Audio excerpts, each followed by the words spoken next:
Welcome to Real Money Talks. Real strategies from the moneymakers and the world changers that you can use to make millions, keep those millions, multiply your wealth, and build your team. Here's your host, author of 5 New York Times bestsellers, money expert on Dr. Phil, CNN, CNBC, The Street TV, Fox News, and The View, Laurel Langmeyer. Hello, everyone, and welcome to the Integrated Wealth Systems weekly market awareness and market update from Laurel Langmeyer. Very happy to have a number of guests on the call today.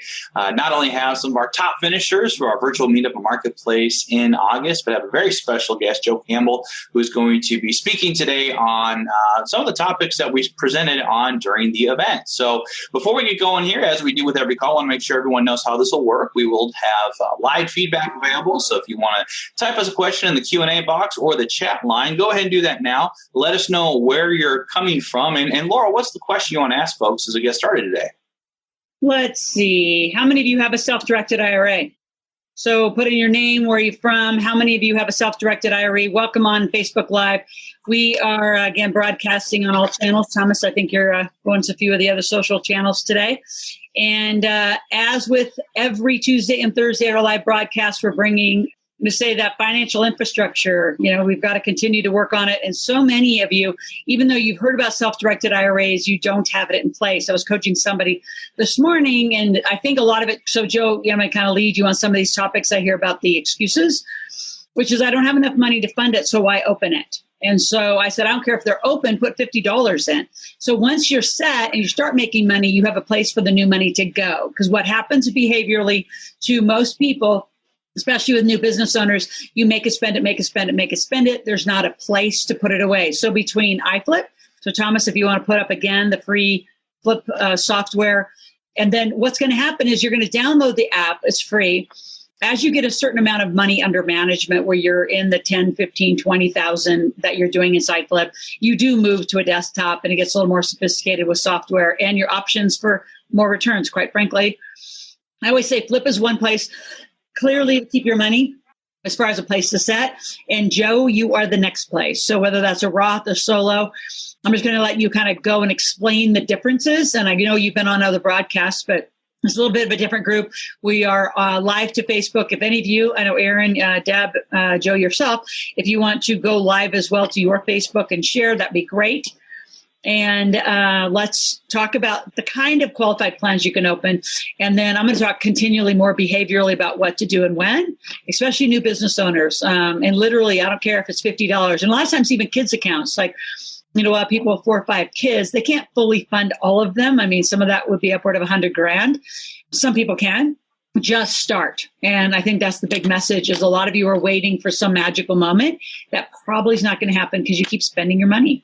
So Joe's from Horizon Trust, by the way. He's with us. He'll be in Boise. We're all heading up there tomorrow, and going to have a huge real estate tour followed by a big table on Monday, Tuesday. But Joe, talk to this group about the accounts and why they need them.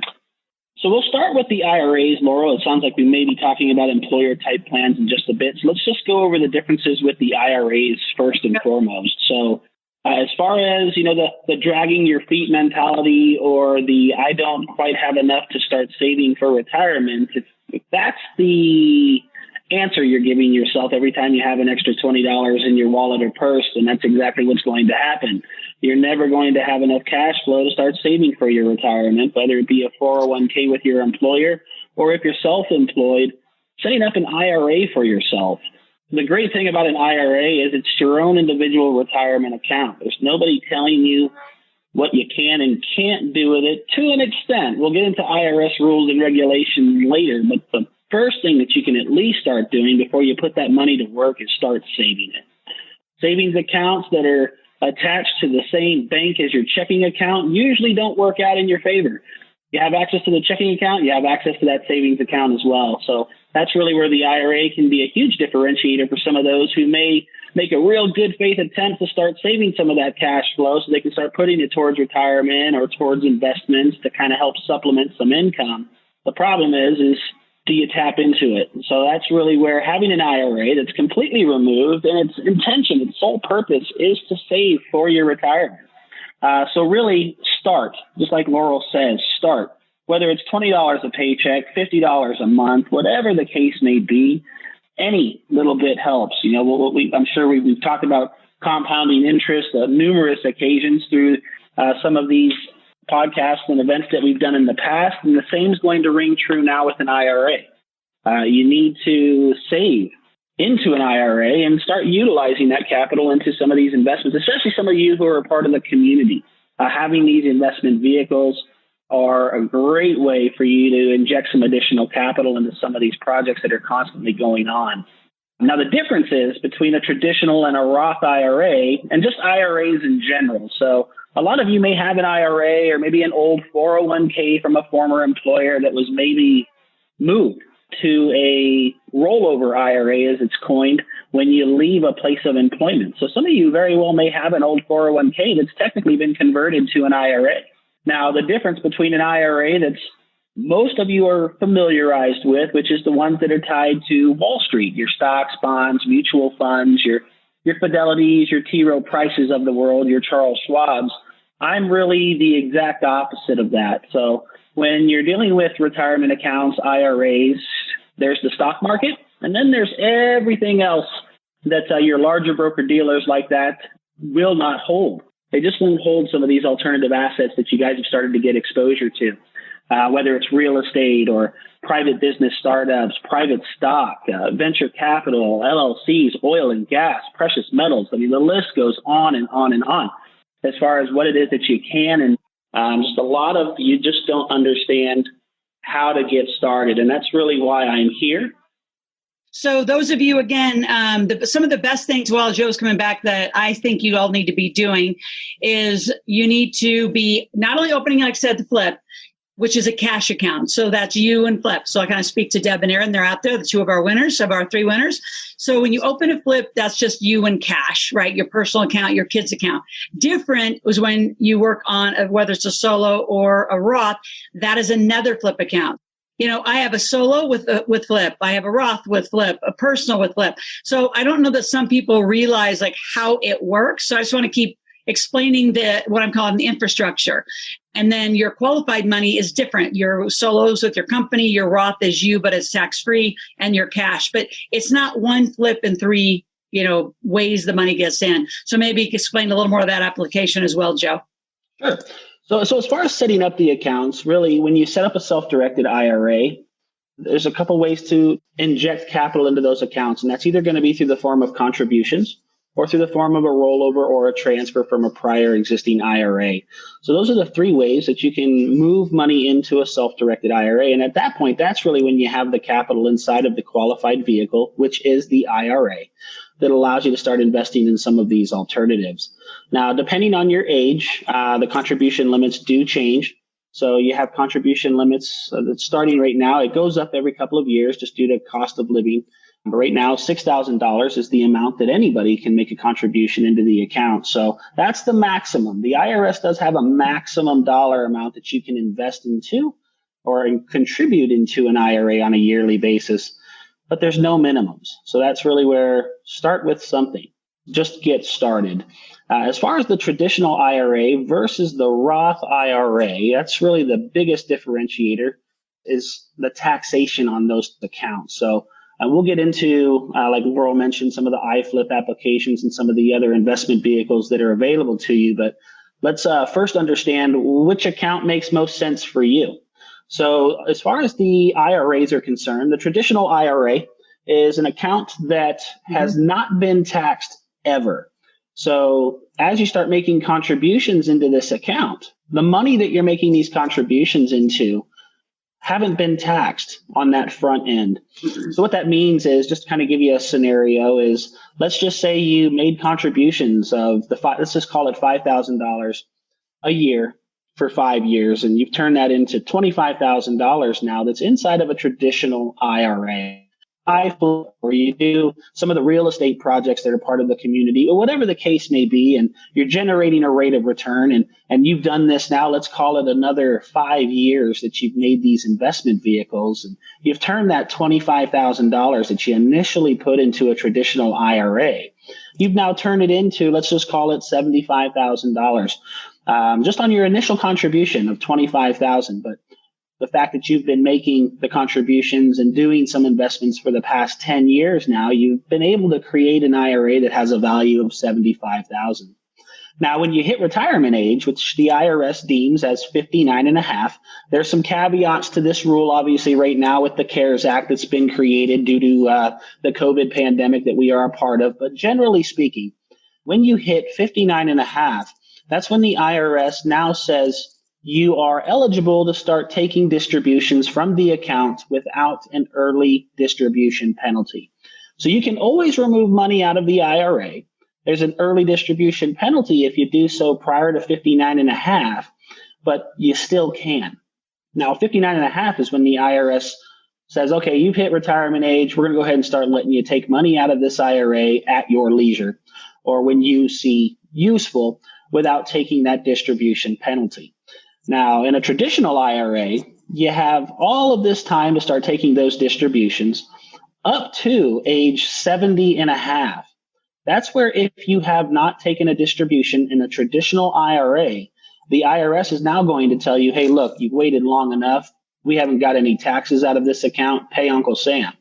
So at 70 and a half, if you haven't taken any distributions from a traditional IRA, the IRS is now going to require that you start taking at least at a minimum a distribution out of the account, which is based on a couple of factors. Now, your primary factors are going to be your age post 70 and a half, and the value of the account will ultimately decide what that minimum dollar amount is that you need to deduct from this traditional IRA on a yearly basis. And once you hit 70 and a half, you can no longer make contributions to a traditional IRA either.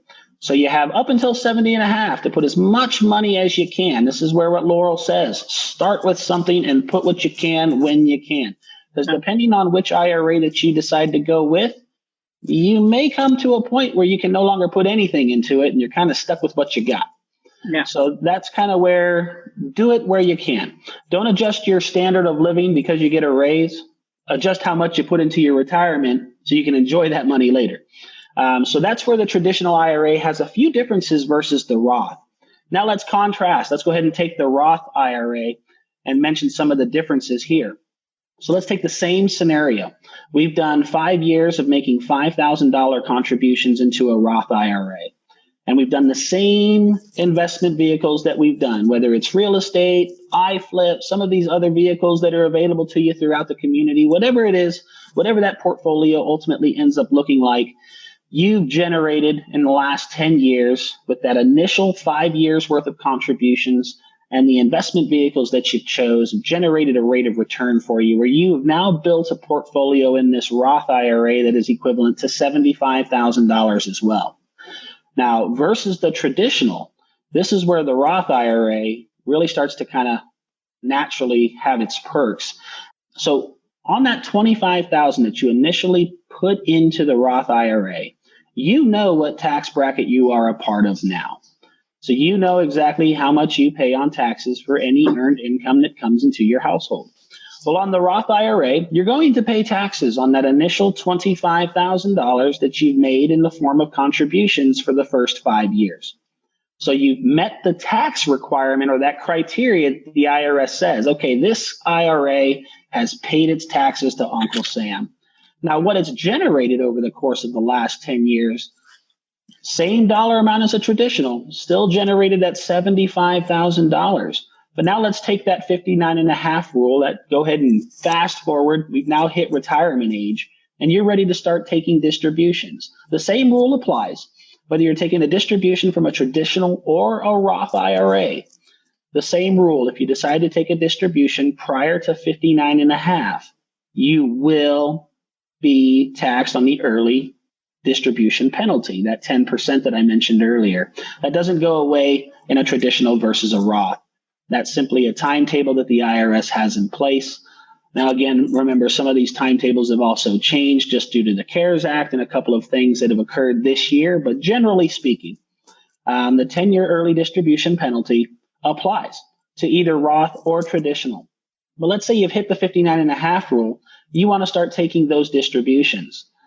you can take a distribution at this point with no early distribution penalty from either the traditional or the Roth. But with the Roth, that's $75,000 that's created, that its value is at now after this 10 years worth of you investing. Now you start taking those distributions. You don't pay taxes on any of that $75,000. You paid taxes on the $25,000 that you initially put into the account. Where with the traditional, you never paid taxes on the front end during those contributions. So the IRS hasn't been paid, if you will. You haven't taken care of your tax requirements for that IRA vehicle. So the IRS is now going to charge you based on the tax bracket that you're currently in for every single distribution that you take thereafter until that account is completely depleted. So with the Roth IRA, you're paying taxes on $25,000 of the $75,000 that's been created.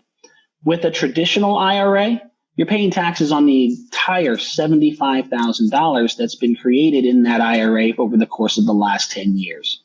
So forward thinking, pay the taxes on the tax bracket you know you're in now.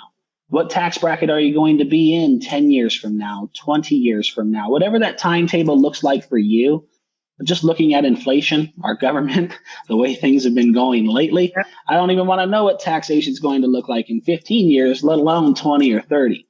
So just keep that in mind when you decide to set up your IRA vehicle. Which one is going to make the most sense? Now, the other cool thing about a Roth IRA as well is there's no 70.5 requirement. So if you want to continue to inject capital into your Roth IRA, maybe you're just one of those workaholics. It's 70, you're 72, you're still grinding. You can still put money into this Roth IRA. The traditional, you're done. 70.5 is the cutoff. You can no longer add money if you have earned income. You can only take it out.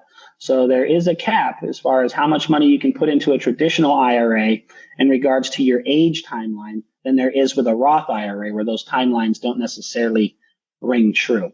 There are some qualifiers. Naturally, with the Roth IRA, it does need to be held for at least 5 years before you start taking distributions in order to qualify for completely tax-free removal of those funds through the form of a distribution. But as long as you hit those thresholds that the IRS has in place, it is a tax-free vehicle. You've only paid taxes on the initial money that you put in through the form of contributions. And that's the biggest difference between the Roth IRA versus the traditional IRA is the amount of taxes. So Joe, I'm going to go higher level. Sure. We'll meet with you to know which one. But in general, right? How would you say people start? I'm a huge fan of the Roth because right now you can do any of this huge tax-free growth inside the Roth, whether it's flip, your cryptocurrency, your digital currencies, property, things like that. So clearly, I think everyone, including every kid, should have a Roth. And if you don't know how to knock your income down to qualify, that's why you get coached by us. But as far as somebody who's they're unemployed, a whole bunch of unemployed. I was talking to a few other folks coaching them this morning who want to get into real estate. And I said, well, you either get to bring the deal, which if you don't have any experience, you probably aren't going to bring a great deal.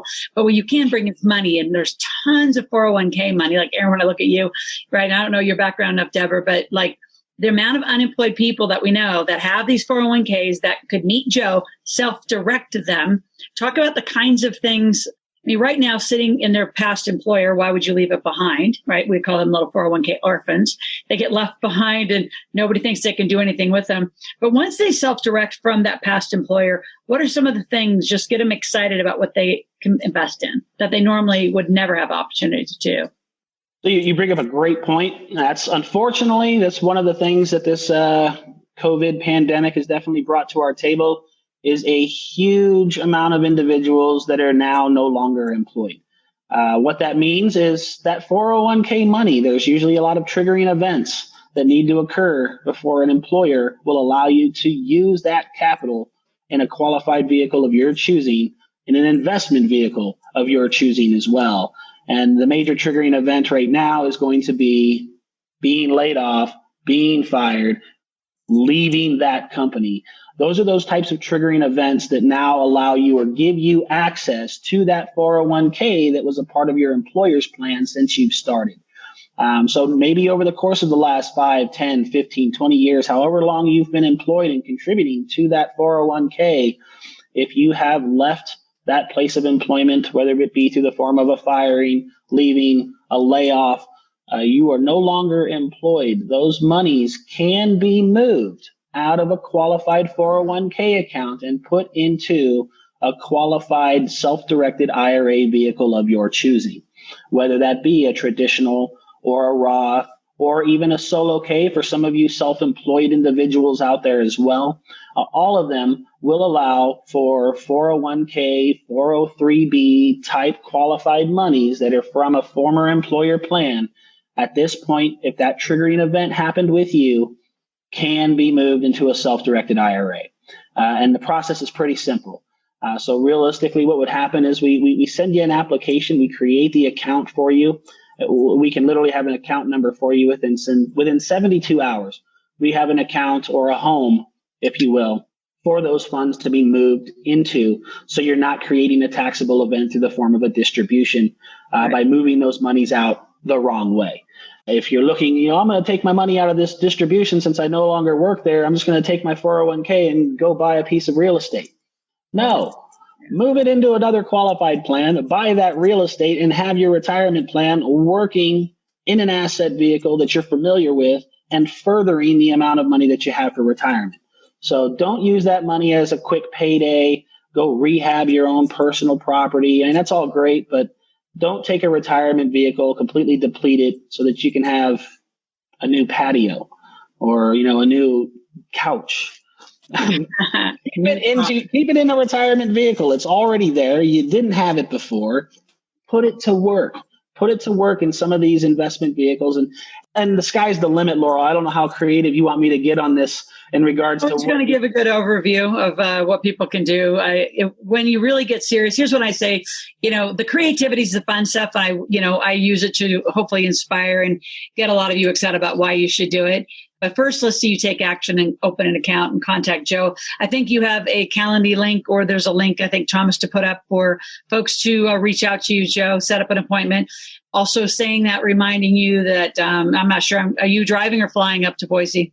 Boise, I'll be flying to Boise. So that, Reno, I'll drive. Yeah, most people are going to be getting into Boise tomorrow night. So Joe will be with us, real estate tour, and then table, and probably taking appointments during, but has a whole room full of people live that he'll be handling. So realistically, your appointments will start next Wednesday or Thursday with Joe and our core team. They're all going to be together as we're going to have one extraordinary event.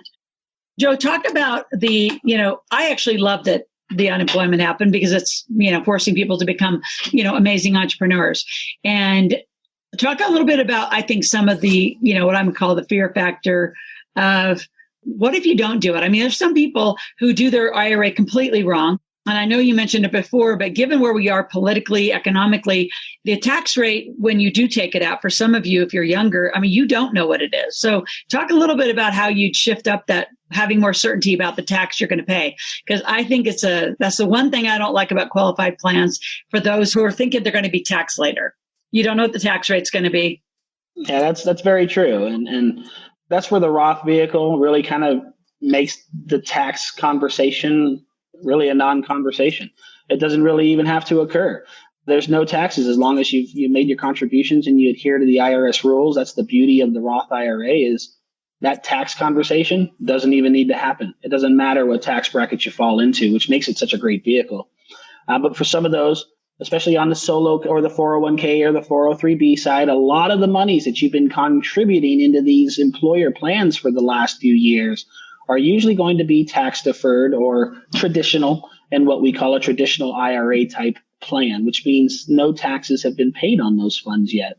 So taking a distribution on those funds could be a huge hit, not just because of the existing tax bracket that you're in, but that 10% early distribution penalty is also going to come into play as well. So, I mean, even using that money as a distribution, you can be looking at 30 to 50% tax bracket. Before you even have any of that money in your pocket, you've already kissed half of it goodbye without even touching it. And that's a horrible rate of return. Versus if you were to keep it in the IRA, put it to something useful that could be generating a plus 10% for you. So completely different mind shift. And that's where you want to make sure that you keep your retirement money in a retirement account and don't use it for quick fixes. It is definitely a long-term play, and that's what it's designed and geared to do, is to make sure that you have some money when it comes to retirement, not for the here and now, not for the short-term physical stuff and upgrades to houses that you like to do. It's not designed for that. It really is designed for you to use to make sure that you don't go out to the pasture to die. Right, Laurel? There'll be none of that. All right. So is there anything else on the link? Thomas, I haven't really been watching the chat. Anything on the chat that we need to be handling? Questions that people have to talk to Joe? Yep, we went ahead. We put the link out there to go ahead and connect and schedule time with Joe. You can click that Calendly link in there. Frenchie Benjamin did have a question. What is the equivalent to a Roth 401k for the entrepreneur, self-employed, solo 401k? Other than that, just a lot of people saying they want to talk to Joe and how to connect with them. So it'd be that link, and then we have that one question. Yeah, Mary wants to know, 76 years old, can she or should she still open a Roth or an IRA? So at 76, is there still earned income there? Would be the next question is, are we generating any earned income? So again, some of these are more personal. You may have to go one-on-one. So yeah, let's start with the solo K question. I know, Thomas, you mentioned the solo K. We haven't had a chance to go on that one regarding self-direction. So as far as the self-employed, the equivalent to you there, even being self-employed, remember, it's not one or the other. So even if you're self-employed, that only means you get to have an additional option, not one or the other. It's just in addition to at that point. So with the solo K, that is a great self-employed plan. It's more so geared for the small business owner. You and maybe a spouse would be the only other participant to that plan who's maybe hired on as the accountant or to kind of help take care with filing and things that may occur with a small business. It really is geared more for the mom and pops type shop operations where it really is just you and potentially a spouse that's assisting you. That's where the solo K account this is where the solo K is really a great option for those of you who are self-employed. Is it functions just like a 401k for a major employer would. It has that tax deferred option. It has that traditional bucket, if you will. But the solo K account also allows for the Roth bucket as well. So it's the only hybrid of sorts where when you're owning your own business, you can make contributions into the tax deferred, the traditional side, or the tax-free, the Roth side of a solo K. It has both buckets. And the good thing about it is as your company starts to grow, you may eventually exceed what they call is the MAGI limits, which is adjusted gross income limits that may prohibit or keep you from the ability of being able to make a contribution into the Roth. But that's where, the creative team that you guys have exposure to can definitely adjust a few things. If you are in that LLC or entity or corporate lifestyle, as you will, versus the W-9 lifestyle that I'm sure a lot of you have seen, this is where you have the ability to have a solo K that allows you to make the contributions to both the traditional and the Roth. So that for the self-employed individuals, that's definitely a great vehicle for you to utilize because it has both. The other great thing about the solo K is the loan option. So, not to get too far into business funding, but maybe you are growing your own business and maybe the next step to take your business to the next level is additional capital for maybe a marketing or drip campaigns or banner ads and things of the like, just to get some additional exposure. The solo K has the ability to take out a loan. So it is the only plan in the qualified space that allows for you to take out that loan. So for some of you who are thinking, okay, I'd like to make contributions into a retirement account and I'm also growing my own business, the solo K can be a great vehicle for you. It does allow for, like I mentioned, the traditional and the Roth, but it has that loan option. It's the only account that allows for that. So a great way for you to get access to $50,000 or half of the account's value, whichever comes first. That's what the solo K plan really has to offer from a self-employed perspective. So any of you that are S Corp, C Corp, LLC, if you've talked with Scott and he's setting you up with an entity, this is the retirement plan that can bolt onto that potentially and allow you to start making some contributions and deferrals into this retirement structure for your business. And I mentioned in addition to. So this isn't one or the other. You can still open up an IRA on top of the solo K. Remember, the solo K is for the entity. The IRA is for the individual. So you can have a solo K and a Roth IRA at the same time. There's no limitations on how many types of accounts. In fact, Laurel, you're a great testament to this. She's got a Roth and she's got a solo K. So she's doing it all.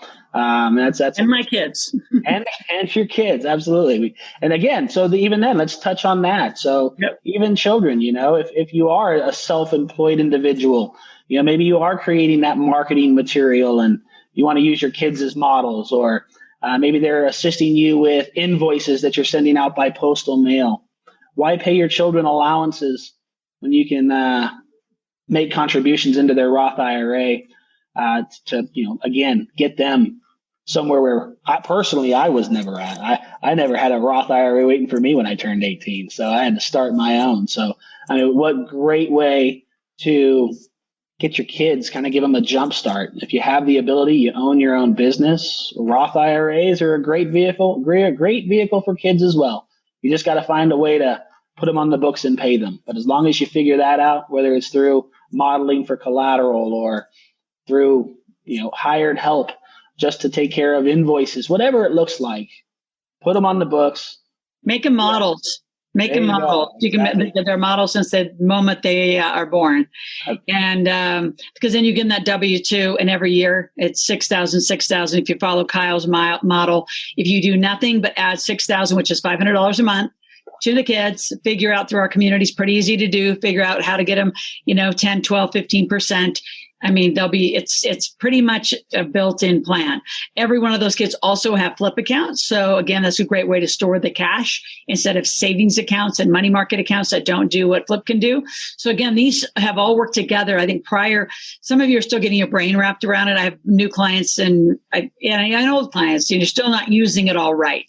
So you have your solo, your individual accounts with Joe. They have flip accounts with iFlip. And that's in the market. And then you're going to meet Chris, who can also, through your Roth or any of these, you can also buy into digital currency. And that's what I love about what Joe and the team have done, Greg and the owners, is they have allowed the hemp real estate, the cannabis project that's going on right now in Hawthorne. Any of you accredited can invest in that through your Roth and do digital currency. So 3 new asset classes. To me, and you probably know the truth about it, Joe, but I think you're the only trust company. Even, there's other good ones, but they don't allow the level of alternative assets. Some of them are really narrow. Those of you that are from other countries, it's really narrow. If you're in a socialized country, typically your qualified plans can only be against something that's mortgage backed or your own personal real estate, and you can do some loans back and forth. So what happens then? A lot of folks from other countries have companies into the United States. Those companies can have the qualified plan. So there's a way to get to it. Again, you just got to get serious about wanting your life to be this way. Again, it's not a program, it's a lifestyle, and it's a serious one. A few questions, Joe. Well, Teresa said, are you a fiduciary? You're a custodian. Why don't you explain the difference a little bit? There is a difference. Yeah, so fiduciary is like a financial planner. So I would say, no, you're not. You're a custodian, not a fiduciary, but confirm that. Correct. So that's exactly that. It's pretty accurate. So yes, we are the custodian. So we custody any assets that you hold in a qualified account. Now, the good thing about being a custodian versus an administrator is I can do everything from a fiduciary responsibility as far as custodying assets. That's about as far as I go there. But from a custody and reporting standpoint, I can do everything in-house. So a lot of times when you're dealing with qualified plans, let's go back to the solo K for a brief moment. That's where with the solo K, you may have a lot of companies that will actually adopt into another company's plan. What that means is at the end of the day, you still have a third party that's taking care of the reporting, taking care of contributions, distributions when you hit retirement age. So processing times on those types of accounts can take significantly longer if you're dealing with a third party administrator versus an actual custodian who can hold everything in-house. And that's really what we do. We kind of hold everything in-house as a custodian, not a TPA. And as far as the fiduciary responsibilities, we are custodying and reporting the assets. So to that regard, yes and no, but primarily, yes, Laura, like you said, we are a custodian. And then just to piggyback on what you mentioned as far as the assets are concerned, that's another differentiator that Horizon Trust has really started to do over the course of the last 2 years and actually, Laurel, I don't think I've shared this with you as well, but we're digitizing all of our support documents as well. So in about 60 days, a lot of the paper work that's usually required to move money from one custodian to another will be gone.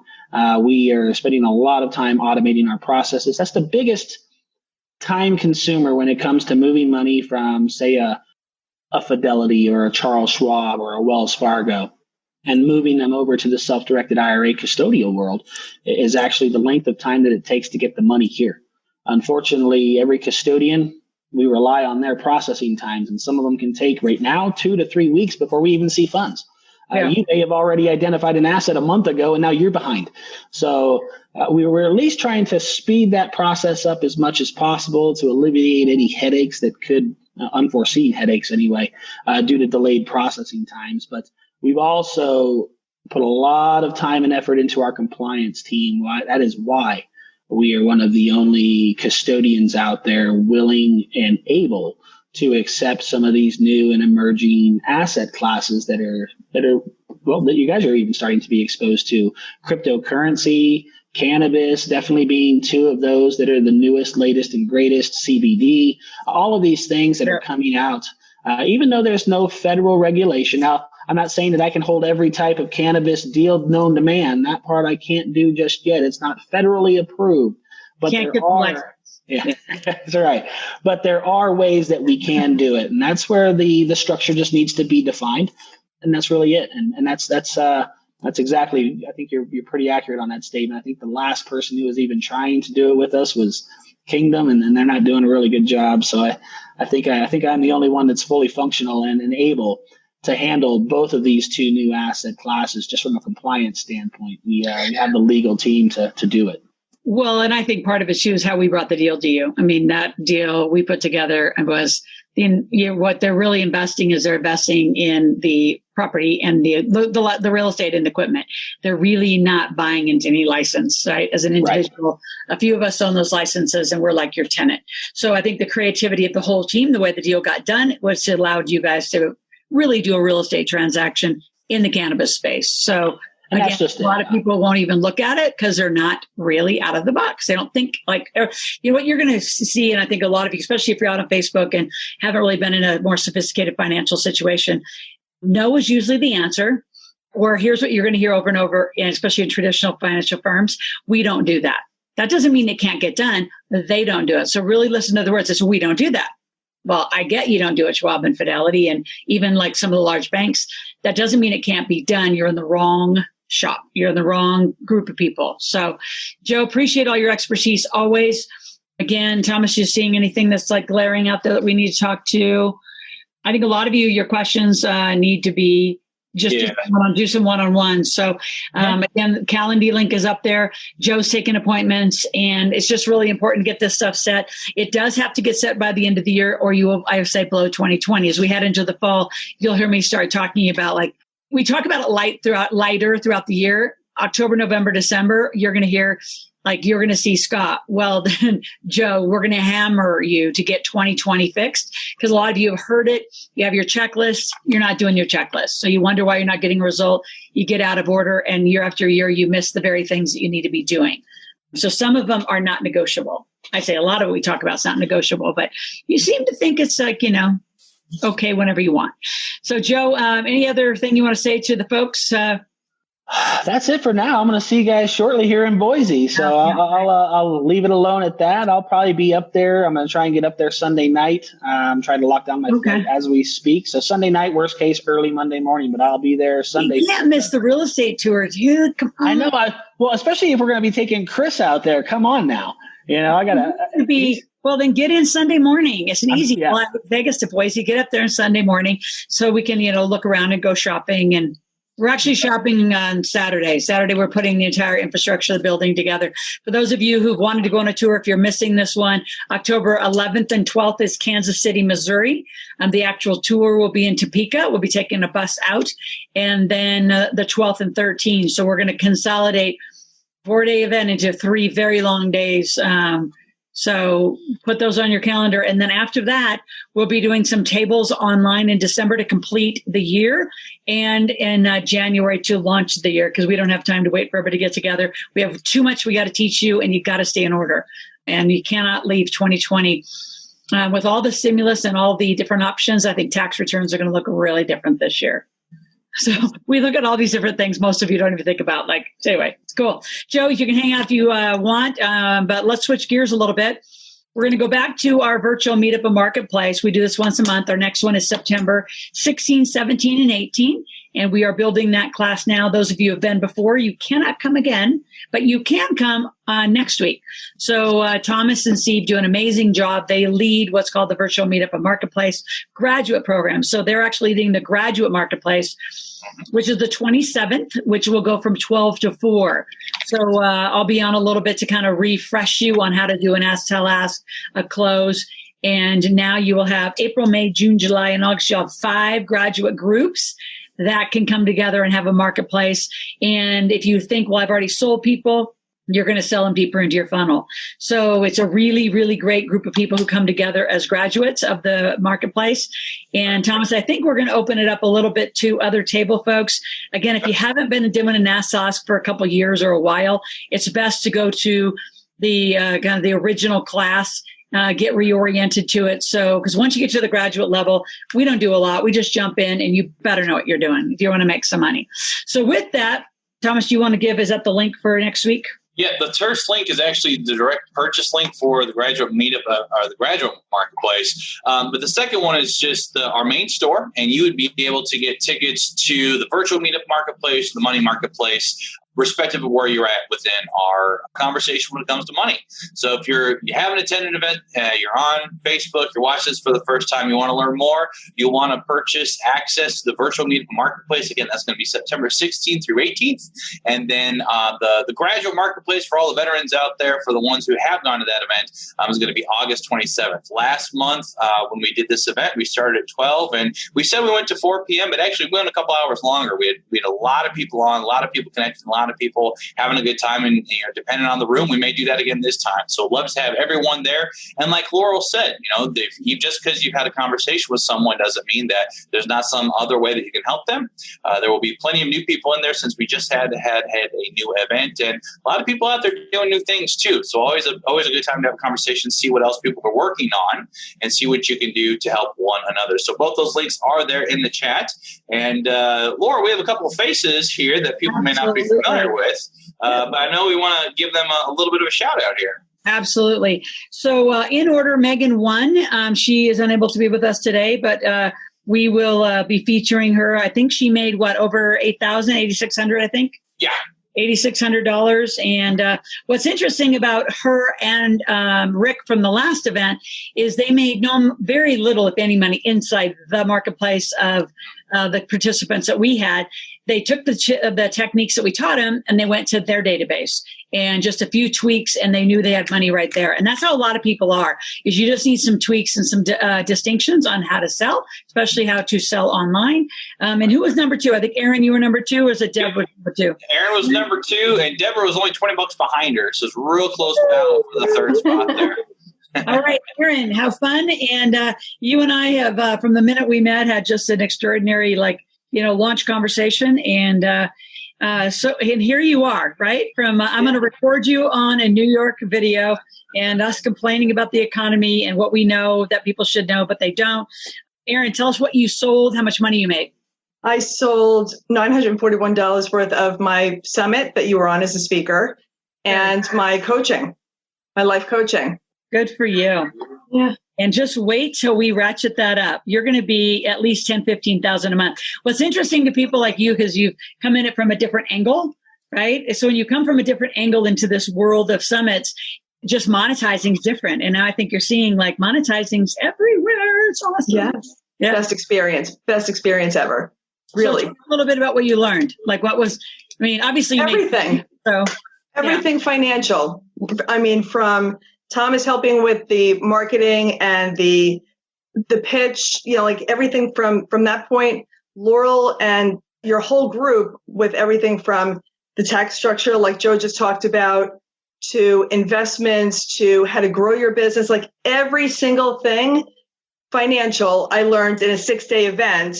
And it opened up a whole new world, literally a whole new world for me. And I'm so appreciative and I'm so grateful to be here with you again today. Yeah. It's insane in a great way. Well, and you have such a big group, right? And the way you came into it is just, I'm going to interview a whole bunch of people. And then in my mind, I'm thinking dollar signs, Erin. I'm learning that. And I brought 2 of my clients to your Meetup and Marketplace. And because I knew that they would benefit big time because I love my clients and they loved it, as you know. Yeah. They loved it big time. Best move. $97. And I said to you during the summit, you can't even buy a stick of gum these days for $97, literally. And you got like this wealth, no pun intended, wealth of knowledge from you guys that was just, I wish I knew about this when my kids started being born 22 years ago. You know what I mean? I was basically doing everything incorrectly, where now the mindset has just been blown open. So thanks to you guys. Absolutely. We've just begun. So stay right there. I'm going to include you and Deborah in a larger conversation. But Deborah, congratulations to you. So what did you sell and how much did you make? So I sold the name drawings. So I did everyone's name in a coloring style. I sold about 15 of those, 2 logos. I made a little over $800. And it really put me in momentum. Like, wow, you really gave me the mindset of sell the $10 thing. Where before I was like, oh, I don't really want to. But the bigger picture of them coming to the top of the funnel, then going down, streamlining my list. I purchased Keep, and I have a meeting with them today. So I'm taking my bundle of cards, which is behind me, in a nice little box.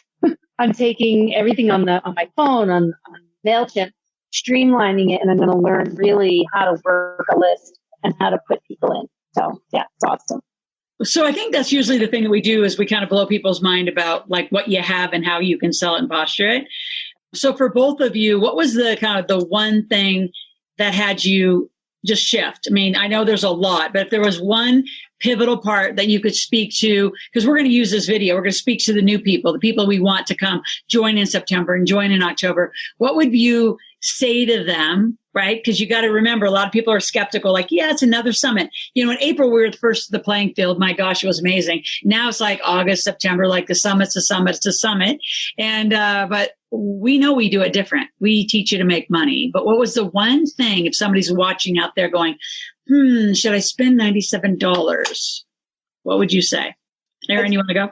Sure. I'd say absolutely do it now and don't walk, run. Because while you're there, what you taught me was sell now.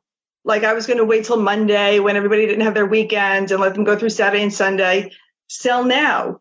And the 2 people that bought the coaching from me, they were thanking me for not waiting till Monday because they needed it today. They needed it last week. So that was a massive pivot for me. I just thought, courtesy, let them get through the weekend and then make calls on Monday. So sell now, serve now was huge. Yeah. Deborah, what about you? So really the pitch, like what did I have at my fingertips? What could I do? The bigger picture, the mindset, I really have a lot of avenues. My whole thing was sell everything. No. Focus back, sell that one thing, and then get into that conversation because I said 2 people ended up buying logo design. Yeah. And quite frankly, I shy away from those because you go back and forth. So it's like, get clear, get concise. I have confidence in myself that I'm going to nail it the first time or the second time. I'm still working on the other one, but it was just a focus. And like you said, sell now, sell what you have. And the gold, that book, 3 Feet from Gold, we all have it. We just don't know where it is and don't stop chipping. Yeah. So, wouldn't you guys agree that there's the obvious is in front of you? You just haven't decided to monetize it. The obvious is right in front of you all the time. It's like, oh, I could sell that. And especially as women, right? You just give it away. when the obvious are right there. Wouldn't you guys agree? Absolutely.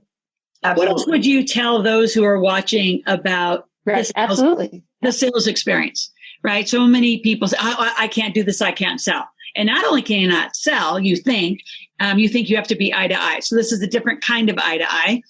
But what would you tell them now, knowing that you both have made, $800, $900, especially you, Erin, because I got to know you a little bit before the event. I can imagine, when we first met, you're like, all the world does is sell things. What would you tell folks that are out there? I mean, they can do it. I think, so what would you tell them more specifically about, what they can do? Because anybody can make money out here. Absolutely. And I used to always shy away from Zoom or Skype because I love the phone. I can go into my own little zone with that person where I felt like the screen time, there was a barrier. And after speaking with you and doing more of the Zoom and that 6-day event really broke down a lot of mental barriers for me with regard to selling through the screen, over the screen, because it's really, you're still meeting the heart, on the other side. So I would say with regard to any kind of serving, selling, whatever it is that you need to do it over the phone, do it online. Don't shy away from all of it. I always say first the courage, then the confidence, always in life, first the courage, then the confidence. So just have the courage to just get out there, put yourself out there, make mistakes. We all do. That's where most of the growth happens in life, no matter where you are. So just get out there and do it. Just again, so you build up that confidence. Deborah, what about you? I'm sorry, I want to interrupt. I got to add one thing to you before you speak, is you're an artist. So I love that I can't make money because I'm a starving artist. It's like, no, you're only starving because you choose to starve. You can be a thriving artist. Yes. And I always have to think that. Really, I had that thought, but yet I was working those little stupid part-time jobs and not taking my art and saying, hey, now I'm going to do it. And part of it is you got to focus and you got to get quiet. That's what art is. When I do my art, I'm quiet. I can hear. So just allow the patience. Put your stuff out there. Allow the patience to come and just stay the course. Don't get pulled off, because as an artist, I get pulled left and right all over the place. Can you do this? Can you do this? And I just have to pick and choose. I didn't hesitate. I got invited by Adam Kipnis. He's in a smaller power breakfast that I go to on Mondays. And as soon as he said it, I'm like, I met Laurel 2 years ago at another event in Scottsdale. And it was phenomenal. And I never had heard of, you can make money at an event. I'm like, no way. So that was the most exciting part, is you got to actually try and pitch and practice and go back and forth. And the people were so kind. I'm like, okay, now it's your turn. Yeah. So it was really revolutionary. I would totally do this again. Absolutely. Highly recommend it. Awesome. I appreciate you two women. Thank you. And Erin, we're going to see you at the big table coming along. Deborah, we'll see you soon. Just think about it like this. You just got some fixing to do, right? Yep. So you just do some fixing and you go out and make more money. And this lifestyle that we're talking about. And again, Joe, appreciate you being out there. I don't care where you are financially, doing, like I always say, Flip and Joe, like they're the base accounts that you just get open. So just like a lot of you think, well, I'm going to go to the bank and open a checking and savings. You're going to go here and you open different accounts. So again, this is the alternatives to that. So yes, you're going to need a checking. You don't really need a savings. You have Flip, you have your Roth, you have other places. And it's just this behavioral shift of now I'm going to put my money there. So some of you, this first few weeks of new behavior, it is really different because you just go into one bank. Now you've got 3 places to go. It's not more difficult. It's just different. So I just invite you all to keep walking into this lifestyle that we're all choosing. Erin and Deborah will be in touch with you guys soon and shortly. Those of you that out here that are at the table, we are not live streaming Boise, and we've got a lot of restrictions and issues. We will be, though, recording sections, what we think are extreme content that you're going to need to come back to. So all of you out at the big table that can't join, watch next week. Thomas and Steve don't know this now, but now they do, we'll be broadcasting to the table folks through their big table Facebook area, because they have a private area, content pieces that you need. So we'll be putting it out back through their Facebook channels. And I don't know, where else are we going to re-air it? Inside their academy, Thomas will probably re-air, because there are some just really new, amazing content pieces that are coming that'll be video recorded and presented for the first time in Boise. All right. So you have a few links, you have a few things to do. Mainly the 2 calls to action right now would be get an appointment with Joe. I don't care how old you are, what your financial situation is. Get an appointment with Joe. By the way, last Tuesday, you needed to have gotten an appointment with Scott. So Thomas, if you want to put up Scott's email again, so they go hand in hand. Your company's going to get that solo. So you got to actually meet with both the experts. That's why we put them together this week. And then the other thing you got to do is get signed up if you're a graduate for August 27th. We'll see you at the Graduate Marketplace. And if you've never been to a marketplace, because I see a bunch of new names out here today, which is awesome, we will see you September 12th at the Virtual Meetup and Marketplace. So all of you have an amazing day. Have a great Thursday. We'll talk to you on the other side. We'll be living this broadcast. We'll be live. Well, actually, I don't know how we're going to do this. We'll be living. Eileen and I are going to be together in Boise, and she's our guest. So I guess somehow, Thomas, we will meet up with you on a Zoom live from Boise on our broadcast on Tuesday next week, 12 noon. All right. Thanks, you guys. Appreciate you. Have an amazing day.